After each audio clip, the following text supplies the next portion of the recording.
It's here on the busy corner of Northside and Friars where Roy Jackson works, as that left his family of 5 homeless on a riverbank. Comes without water, food, a chair.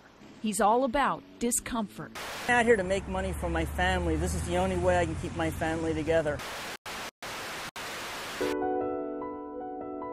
I was in advertising sales. I was working for a company. What we were doing was we were selling advertising for high school posters. And I found out that they were a scam company. Even though they checked out, what they were doing is they were taking advertising money, but they weren't producing posters. And if somebody complained, they would print up one poster and go to court. What happened was one day we walked in there was no job, everything was locked up. I've turned all the information over to the police, to the Attorney General's office, everything that I knew. They know where these people are, they know where they live, they know where they operate. They tell me, yes, they're wrong, what they do is illegal, but there's loopholes. They owed me 2 weeks' pay. I couldn't collect. I went for unemployment. Unemployment said I had to go to the labor board to get my 2 weeks' pay. They will not give you unemployment if your employer owes you money. You have to collect that money first. It's more important for me to get my 2 weeks' pay than it is for me to have a place to stay and get started again. The effect on my family is tremendous. I try to make everything as normal as possible for them outside of the situation. In school and out on the streets, you wouldn't even know they were homeless. It's a very big strain. I mean, we don't have a car, we don't have a place to live. They don't understand why I'm not getting help after work.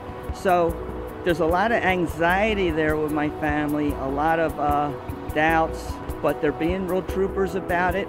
I've offered them a choice. I said, hey, look, you can go into social services and live in a nice house without us for 1.5 years, or you could stay with us. They chose to stay together. It just breaks my heart that in this country, in this town, I have to offer my family this as an alternative to stay together.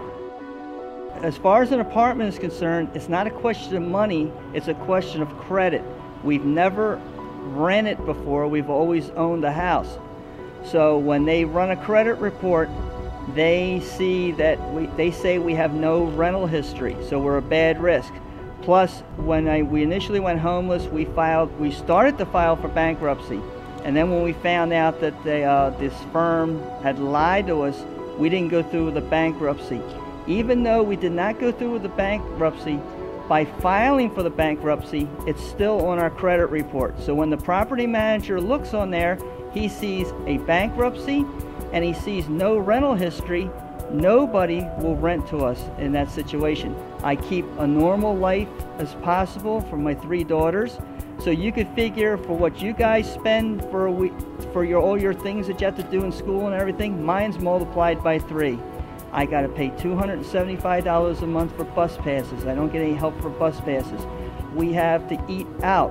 I can't trust the food that people give us when I'm out there. They actually put stuff in the food. They hate me so bad out there. I can't take a chance of getting 20 items out there in a day and then one of them has the poison or the ground glass. So my money goes to that. And my biggest chunk of money goes to the city of San Diego. I am ticketed 2 to 3 times a week by police for harassment only. If I don't pay the $170, they put a $300 contempt of court on it and they issue a warrant for my arrest. And by the time you add that up, all that stuff just alone right there, you're talking well over, I got over $100 worth of expenses today, and I'm operating at poverty level. My plans are that the main way we're going to get off the street is the shelter situation. So what we need to do is we're trying to find somebody that has an old RV that can donate an old RV. Like something that's worth like $500 to $2,000. We don't want a John Madden $65,000 Super Cruiser, so we can put it on to go to a trailer park. Plus, the most important part is that gives us a permanent address. So in other words, instead of having to deal with social services and people as homeless, this way we can deal with them as poor, and you get treated way different as poor than you do as homeless. So that gives us the permanent address. For $100 a week, my wife and I can afford to go out and work for $5 an hour like people want us to do until we get things straightened out.